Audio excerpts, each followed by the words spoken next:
L'histoire de cette découverte fascinante remonte à l'année 1676, à l'Observatoire de Paris.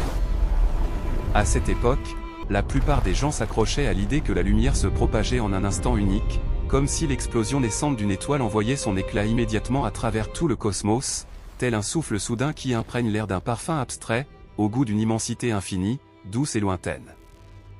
Mais alors surgit un homme sur la scène, l'astronome danois Ole Remer. C'était un individu d'une profonde gravité, dont le regard était constamment tourné vers la nuit obscure du ciel, où les étoiles scintillaient comme des chandelles éloignées, leur lumière un éclat chargé de curiosité, laissant un goût amer et persistant de mystère. De nombreuses nuits, il les passa à observer l'un des satellites de Jupiter Io. Imaginez sa silhouette, dans une pièce tamisée, éclairée par la lueur faible d'une bougie, il s'approche d'un ancien télescope comme une ombre, et avec une précision délicate, il note les mouvements d'Io. Chaque annotation était comme une gorgée de rosée sucrée, qui dissolvait un énigme de l'univers. Il remarqua quelque chose d'étrange, lorsque la Terre s'éloignait de Jupiter, l'éclipse d'Io se retardait.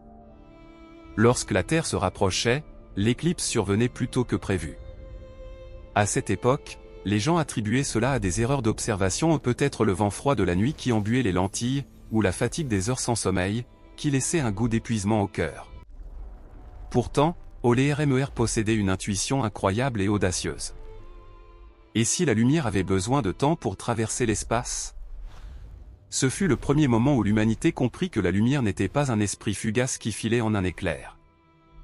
La lumière est un messager pressé, qui porte le fardeau de la distance, comme un voyageur chargé d'un bagage invisible, dont les pas dans le vide laissent un écho retardé.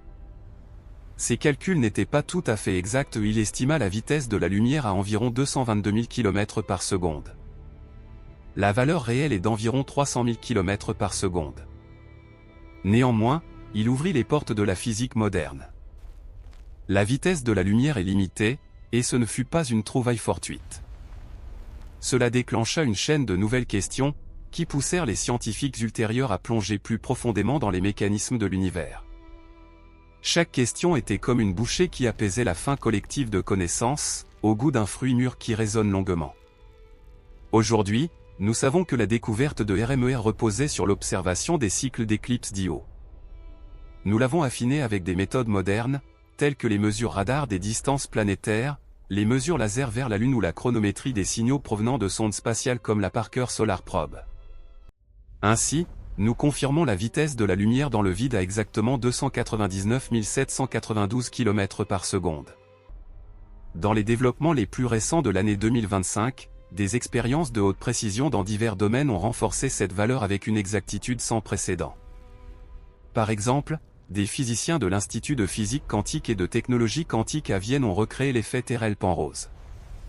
Ils ont visualisé la vitesse de la lumière et consolidé les prédictions de la théorie de la relativité restreinte. À l'aide d'impulsions laser ultra rapides et d'une caméra avec un temps d'exposition de seulement 300 picosecondes, ils ont capturé des instantanés d'objets simulés se déplaçant à 99,9% de la vitesse de la lumière.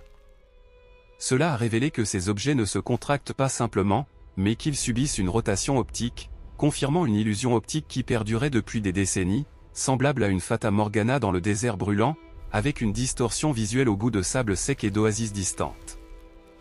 Selon la recherche du centre viennois, c'est la première fois qu'une prédiction étrange d'Einstein est confirmée visuellement, les objets approchant la vitesse de la lumière apparaissent déformés aux spectateurs, non seulement raccourcis. Cette étude a été publiée en 2025 dans la revue Communication Physics et renforce l'application de la théorie de la relativité en optique quantique.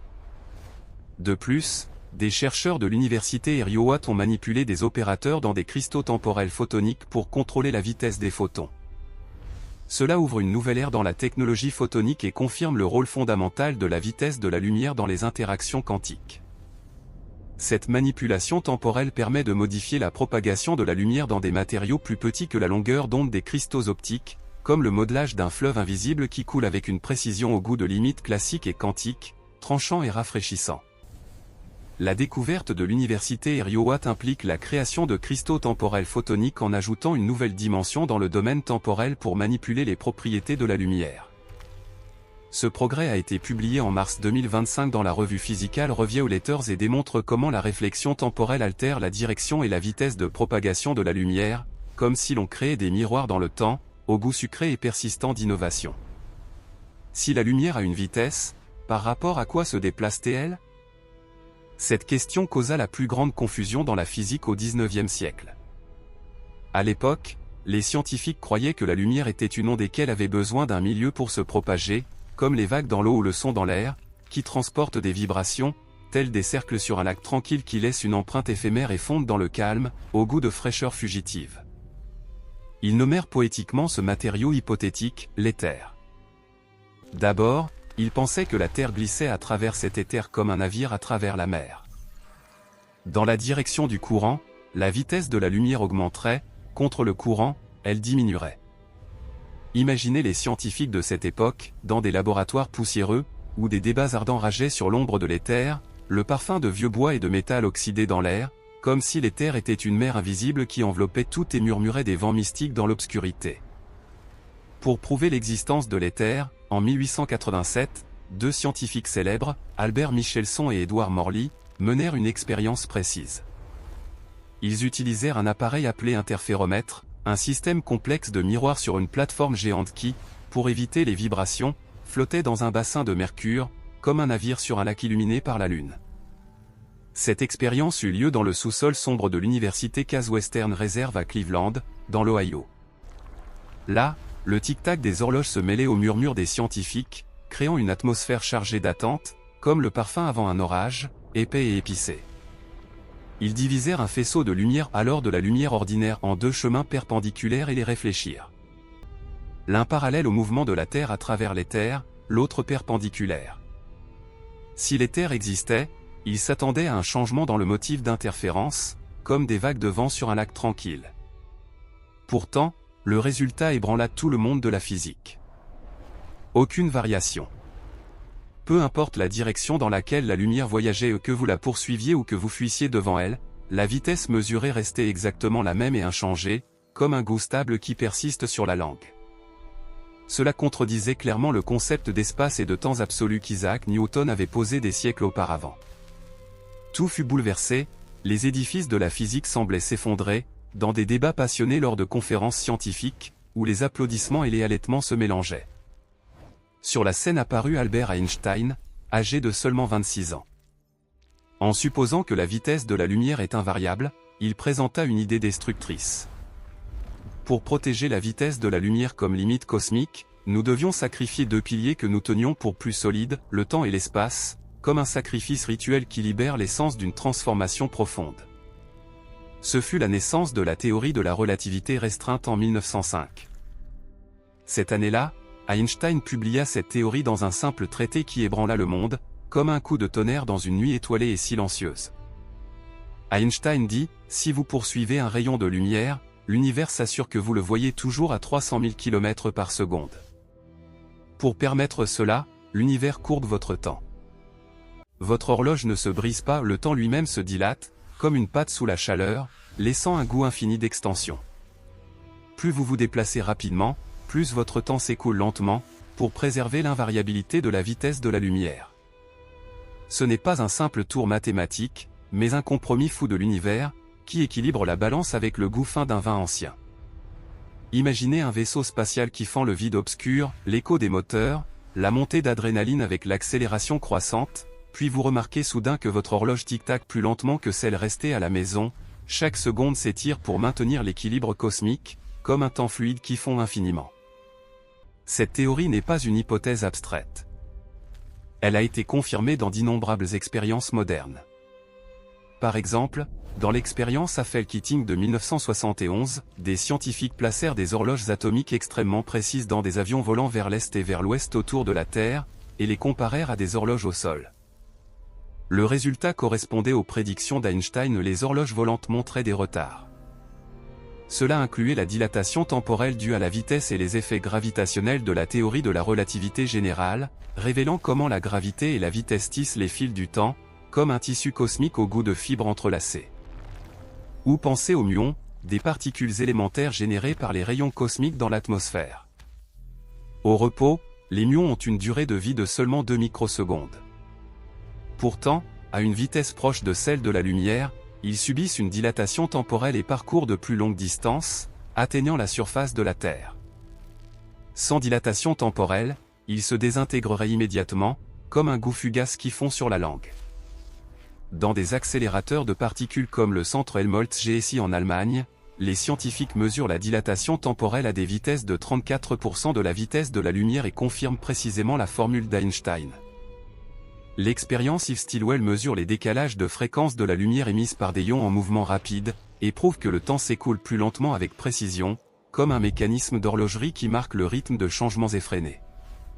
Dans des recherches récentes, publiées en 2024 et 2025, les observations de supernovas distantes fournissent les preuves les plus claires de dilatation temporelle cosmique.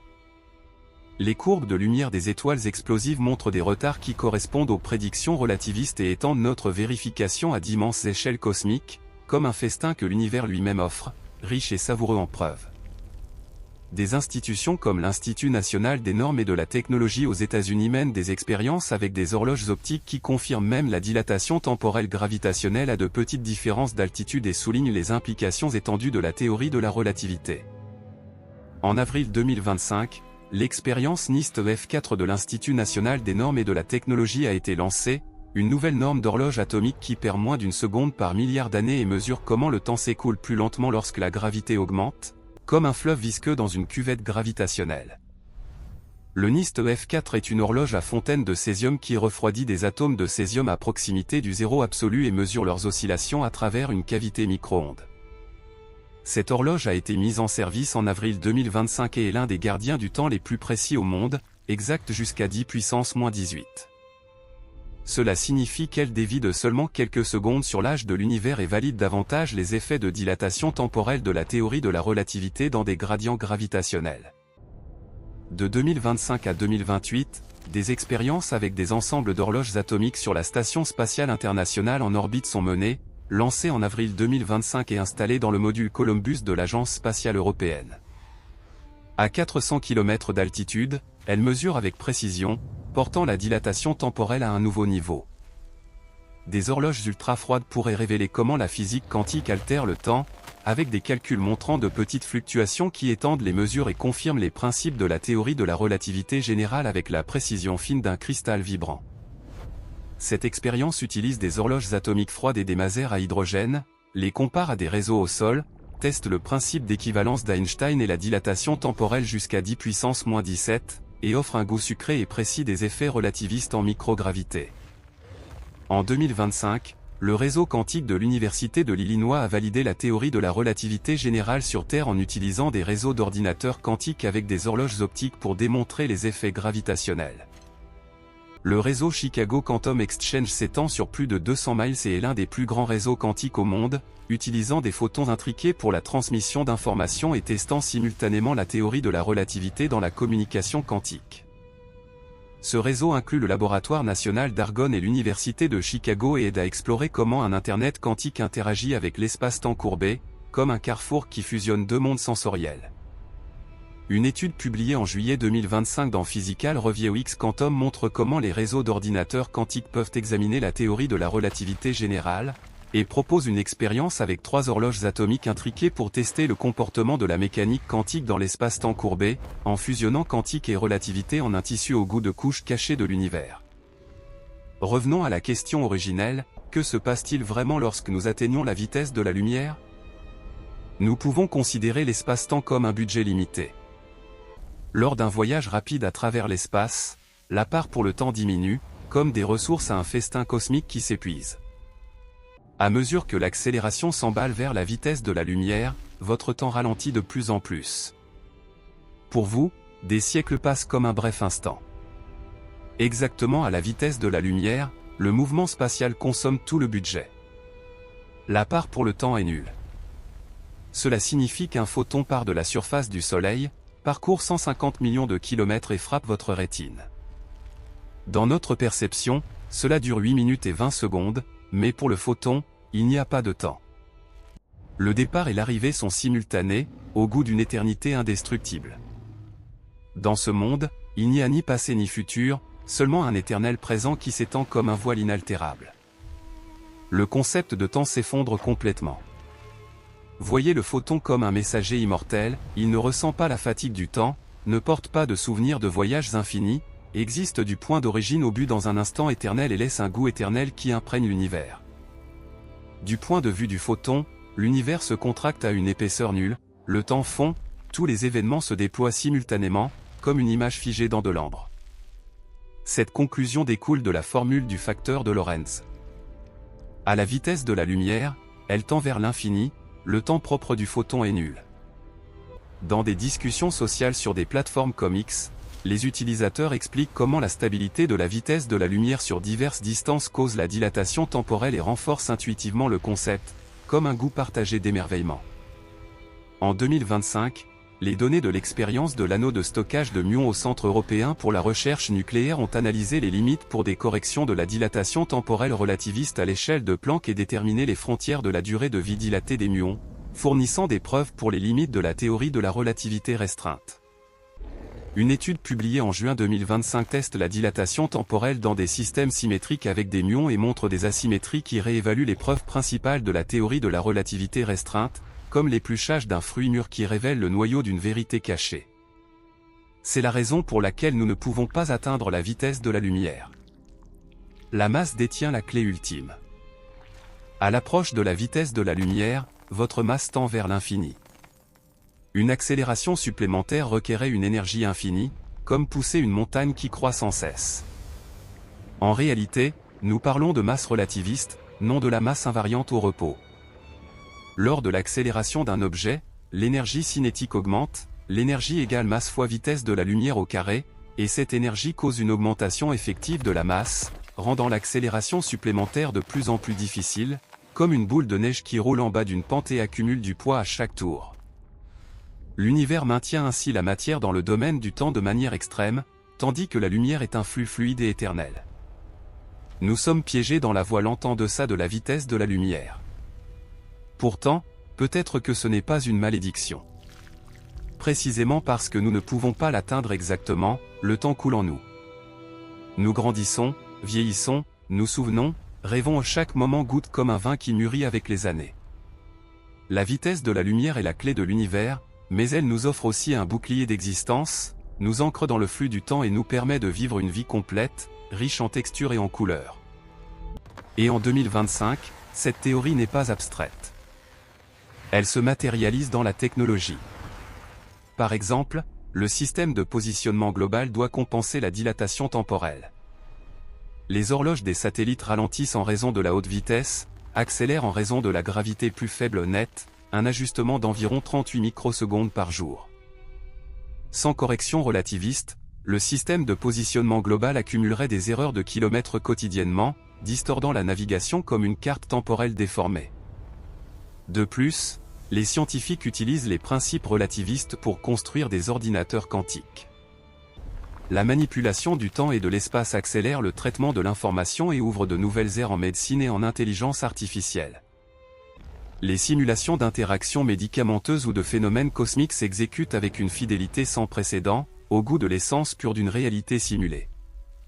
Des approches inspirées des cônes de lumière de la théorie de la relativité restreinte et de l'intelligence artificielle à prédire des événements futurs et révolutionnent les modèles prédictifs en médecine avec une précision comme un baume guérisseur. Ces développements génèrent de l'excitation, nous font sentir comme si nous touchions les énigmes les plus profondes de l'univers, avec un parfum persistant d'exploration. Une étude d'avril 2025 dans New Scientist affirme que nous pouvons construire des ordinateurs quantiques avec les règles de la théorie de la relativité restreinte, en utilisant l'apprentissage automatique pour approfondir la relativité et la fusionner en un festin de quantique et d'intelligence. Spécifiquement, l'apprentissage automatique aide à décrire un nouveau type d'ordinateur quantique qui exploite les effets étranges de la théorie de la relativité restreinte d'Einstein et pourrait révéler de nouveaux aperçus en physique des particules, au goût sucré et profond de découverte. À l'université d'Adélaïde, en 2025, des horloges optiques quantiques ont été développées, offrant une précision qui surpasse de loin le système de positionnement global. Ces technologies de détection quantique fournissent des solutions pour des applications militaires dans des scénarios sans système de positionnement global et montrent comment les horloges quantiques assurent une navigation stable, sucrée comme du miel dans l'imprécision. L'équipe de l'université d'Adélaïde a collaboré avec Caen X-Lab pour développer l'horloge atomique optique Tempo, testée lors d'exercices navals et surpassant les performances du système mondial de navigation par satellite de 10 fois, avec une précision de 10 puissance -18, qui valide davantage la compensation de dilatation temporelle relativiste dans des applications pratiques. En 2025, des processeurs hybrides quantiques classiques sont intégrés dans des centres de calcul pour renforcer l'intelligence artificielle et optimiser les tâches, et laissent la future se déployer devant nos yeux au goût d'infini.